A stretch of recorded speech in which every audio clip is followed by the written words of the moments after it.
Zoti Boçi, më pas zoti Berisha. Po, faleminderit kryetar. Në ditën e raportimit kreut SPAK, unë i drejtova atij një pyetje.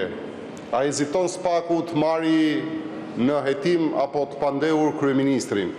Kjo pjesa këtu reagoi me hilaritet plot, domethënë duke qeshur fort, ndërsa sot ja ku jeni, gjithë strukeni dhe të gjithë vononi pas shiheni dhe vononi çdo gjë pas procedurave dhe mbani aty në Këshillin e Mandateve një kërkesë të SPAK-ut për heqjen e imunitetit të zëvendës kryeministres, që në fakt nuk është thjesht imuniteti i zëvendës kryeministres, por është imuniteti i kryeministrit. Dhe jo vetëm kaq, po doni të shpikni dispozita ligjore për t'i vënë në dispozicionin tuaj për të mbrojtur veten tuaj me imunitet. Ndërkohë këtu në sallë mungon Bledion Albati. Dhe a e dini kryetar pse mungon?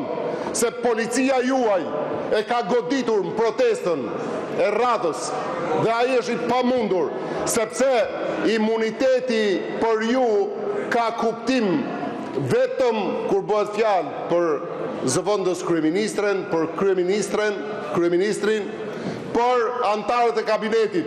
Të tjerët duhet goditen, madje nxirrni edhe njerëz. Forcat Renea që na bokën 6 orë stërvitje, këte nuk e dishim, nuk njohin deputetët. Jo më, nuk njohin deputetët. Po mirë më këto forcat Renea, ndërhyrjes shpejt, kë njohin këta më, kë njohin. Po ata që janë shpallur në kërkim, a i njohin këta?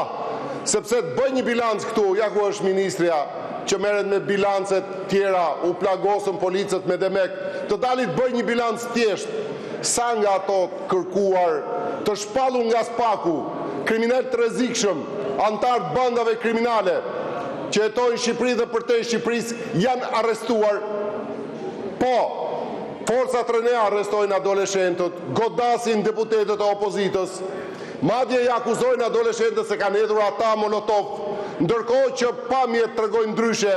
Në parlament, përballë parlamentit, ishin policët ata që ju kthyen protestuesve, edhe me molotov, edhe me gaz lotësjellës.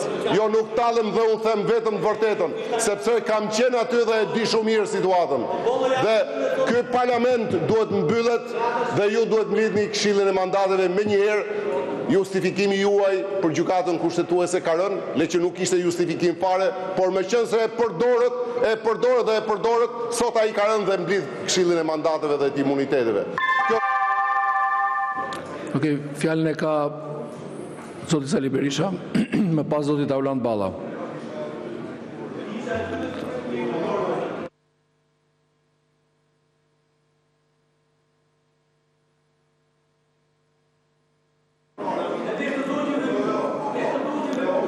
Dashur qytetarë dhe qytetare, siç e shihni, parlamenti është shtrofulla e mbrojtjes hajdutëve.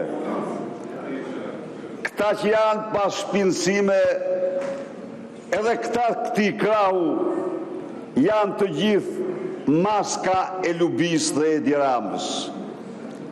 Këta janë maska. Kur ndonjëherë të dashur qytetar nuk keni patur në këtë sallë një grup njerëzish të cilët shkelmojnë mbi interesat tuaja jetike për të mbrojtur, më falni, në pamjet parë vithet e Belindës. Në të vërtet, Edi Rame. Fjalorin, zoti Berisha, do t'ju ndërpritet fjala me një herë.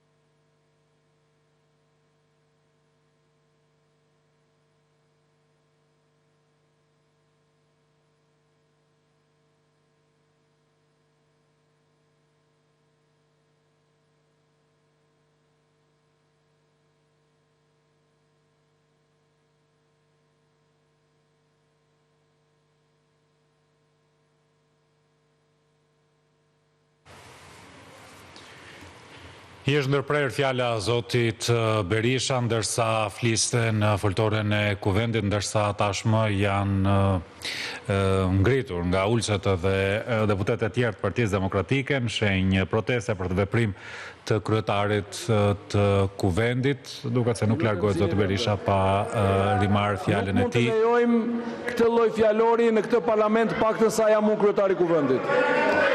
Shumë faleminderit, uluni zini vendet. Zini vendet, ndërpritet fjala.